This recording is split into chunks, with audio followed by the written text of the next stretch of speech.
The Xtra Atto comes with its own little armor case with some contacts built in to allow it to be covered in some hard plastic, but still make contact with the vision dock down below, which is very important for this. So I want to show you how we put this on. It's as easy as you may expect. So these two parts, the camera part and the vision dock, are joined together. Push the two buttons on the side, pinch them together, and that lets you pull it apart. Now it is mechanically held together with these two little fingers that you see that spread apart, but then it also has a magnetic connection as well. So when you pinch together, it's going to take a little effort to pull it apart because you have to overcome that magnetic bit. All right, we're just going to set this down. Actually, we'll set that down too. Here's our case. Find your little pins on the bottom, the little circles, and match that up here so we know we have it the right direction.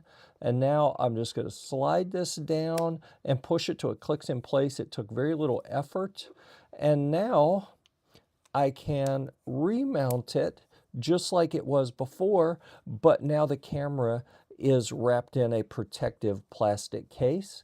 And that's it. Super easy to take off or put on the case.